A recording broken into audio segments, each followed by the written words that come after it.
വിവിധ ആവശ്യങ്ങൾ ഉന്നയിച്ച് സ്കൂൾ പാചക തൊഴിലാളി യൂണിയൻ CITU നേതൃത്വത്തിൽ തൊഴിലാളികൾ കാസർഗോഡ് DD ഓഫീസ് മാർച്ച് നടത്തി. CITU ജില്ലാ general secretary P. Manimohan march ഉദ്ഘാടനം ചെയ്തു.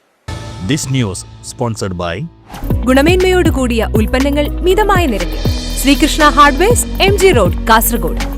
സ്കൂൾ വിദ്യാർത്ഥികൾക്ക് ഭക്ഷണമൊരുക്കി വിളമ്പി നൽകുന്ന തൊഴിലാളികൾക്ക് മാസവേതനം നിലച്ചിരിക്കുകയാണ്.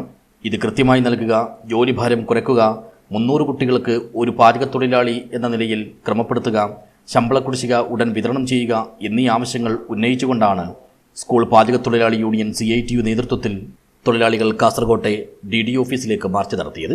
CITU ജില്ലാ general secretary P. Manimohan march ഉദ്ഘാടനം ചെയ്തു. പറയാൻ വേണ്ടി പറ്റുന്ന നിലയിലേക്കുള്ള മാന്യമായിട്ടുള്ള വേതനം പ്രഖ്യാപിച്ചിട്ടുണ്ട്.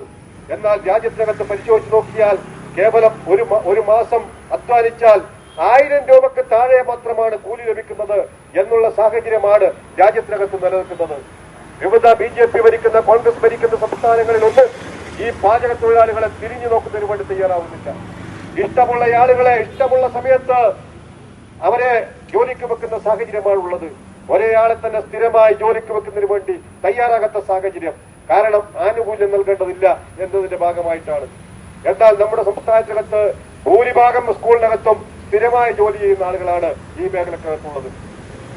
LDF ഗവൺമെന്റിന്റെയും അതുപോലെ തന്നെ ഈ സംസ്ഥാനത്തിനകത്ത് CITUവിന്റെയും നിരന്തരമായിട്ടുള്ള ഇടപെടലിന്റെ ഭാഗമായിട്ടാണ് പലപ്പോഴും കക്ഷി രാഷ്ട്രീയത്തിന്റെ ഭാഗമായിട്ട് PTA ഭരണം പുതുതായി വരുന്ന സാഹചര്യത്തിൽ ഉൾപ്പെടെ പാചക തൊഴിലാളികളെ മാറ്റുന്ന സന്ദർഭം ഇതിനു മുമ്പുണ്ടായിരുന്നു.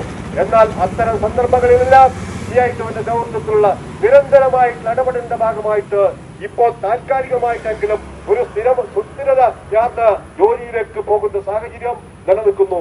P. സവിത അധ്യക്ഷയായി. K. Raveendran, B. Shobha, Kannan master തുടങ്ങിയവർ സംസാരിച്ചു. Union secretary P. കമലാക്ഷൻ സ്വാഗതം പറഞ്ഞു. News bureau, Kasaragod.